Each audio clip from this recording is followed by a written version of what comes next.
जय श्री राम। आइए देखते हैं श्री राम के जन्म की पौराणिक कथाओं को। रामायण और रामचरितमानस हमारे पवित्र ग्रंथ हैं। तुलसीदास जी ने श्री राम को ईश्वर मानकर रामचरितमानस की रचना की है, किंतु आदिव्यक्ति वाल्मीकि ने अपने रामायण में श्री राम को मनुष्य ही माना है। तुलसीदास जी ने रामचरितमानस को राम के राज्याभिषेक के बाद समाप्त कर दिया है। वहीं आदि कवि श्री वाल्मीकि ने अपने रामायण में कथा को आगे श्री राम की महाप्रयाग तक वर्णित किया है। महाराजा दशरथ ने पुत्र प्राप्ति हेतु यज्ञ आरंभ करने की ठानी।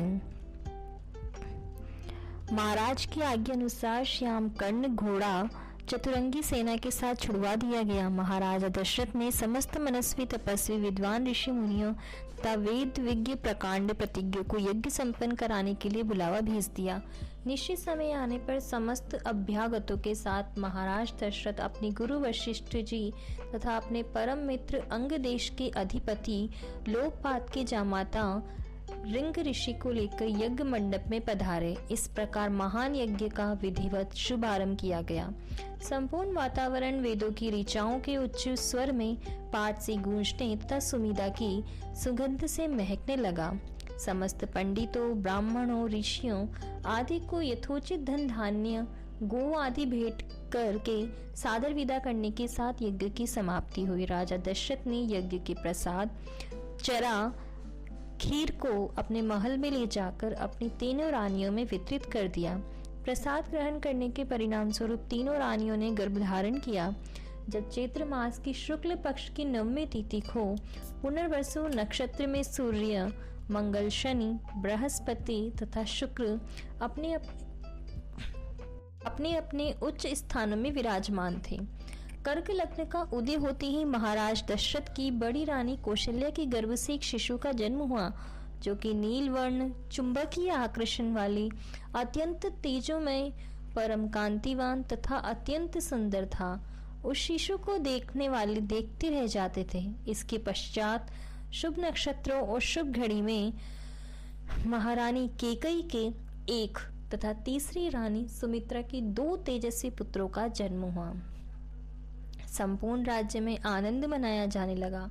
महाराज के 4 पुत्रों के जन्म के उल्लास में गंधर्व गान करने लगे और अप्सराएं नृत्य करने लगी। देवताएं अपने विमानों में बैठकर पुष्प वर्षा करने लगे।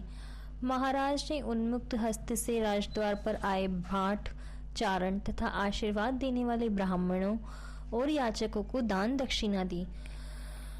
पुरस्कार में प्रजाजनों को धन धान्य तथा दरबारियों को रत्न आभूषण प्रदान किए गए। 4 पुत्रों का नामकरण संस्कार महर्षि वशिष्ठ के द्वारा किया गया तथा उनके नाम रामचंद्र, भरत, लक्ष्मण और शत्रुघ्न रखे गए। आयु बढ़ने के साथ ही साथ रामचंद्र गुणों में भी अपने भाइयों से आगे बढ़ने तथा प्रजा में अत्यंत लोकप्रिय होने लगे। उनमें अत्यंत विलक्षण प्रतिभा थी, जिसके परिणाम स्वरूप अल्प काल में ही वे समस्त विषयों में पारंगत हो गए। उन्हें सभी प्रकार के अस्त्र शस्त्रों को चलाने तथा हाथी, घोड़े एवं सभी प्रकार के वाहनों की सवारी में उन्हें असाधारण निपुणता प्राप्त हो गई। वे निरंतर माता पिता और गुरुजनों की सेवा में लगे रहते थे। उनका अनुसरण शेष 3 भाई भी करते थे। गुरुजनों के प्रति जितनी श्रद्धा भक्ति इन 4 भाइयों में थी, उतना ही उनमें प्रेम, परस्पर और सौहार्द भी था।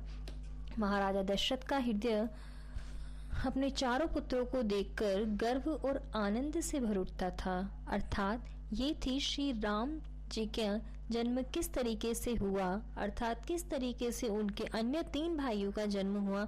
अर्थात यहाँ हमें राम जी से सीख मिलती है कि किस तरीके से उनके अच्छे आचरण उनके भाइयों में सीमित होते हैं। अर्थात उनका राम जी का ही अनुसरण उनके अन्य भाई भी करते हैं।